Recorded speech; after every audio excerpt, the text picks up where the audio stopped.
Well, as you know, when we start to solder a window, we like to solder each of the joints so nothing slides around.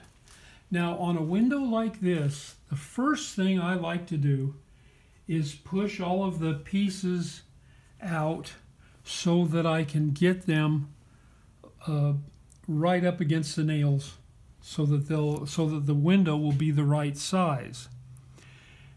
But the second thing I like to do is to go see these internal lines that go up and down.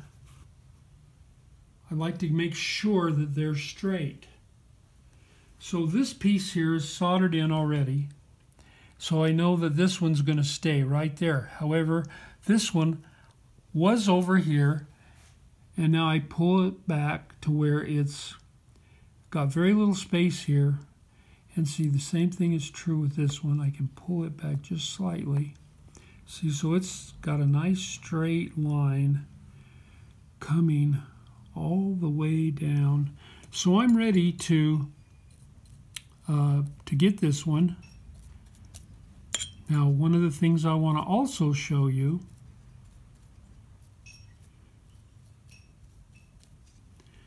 is a cleanliness on the tip. Now, this soldering tip is really bad. It's grungy. I've tried to wipe it on the sponge. I've scraped it on my stand, and I haven't gotten it very clean. But what I'm going to do is show you what you can do as you're soldering to help maintain a healthy tip. And some people just don't care. Like a lot of our students just will not pay any attention at all. See, this is the bright, shiny side of the tip. But now if I turn it over and use kind of the grungy side, some of that gunk will kind of work its way off. And then I can wipe.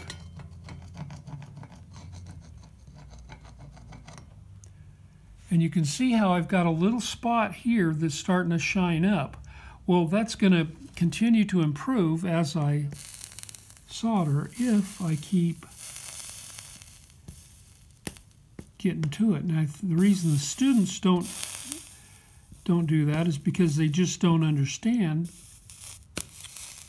what needs to be done.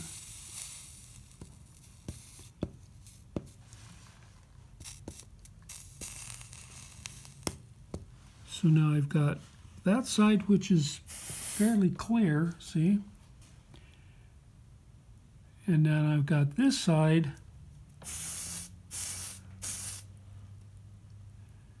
which is getting better. So now I can take my salamaniac block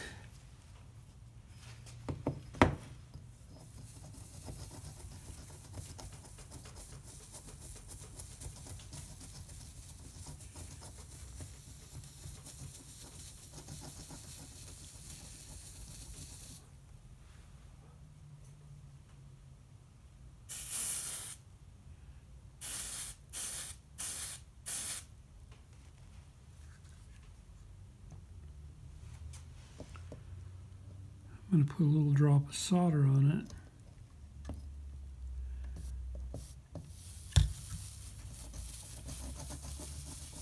And that helps polish it up a little bit. See how good that is? All right, well, I guess that's those are the couple of little tips. On this window, we don't know if we're going to the edge or not, because we don't know if the customer wants a 1/4 inch outer bar or not. So we're leaving it so that we can put one on, and then we'll either end up putting one on or not. See you next time.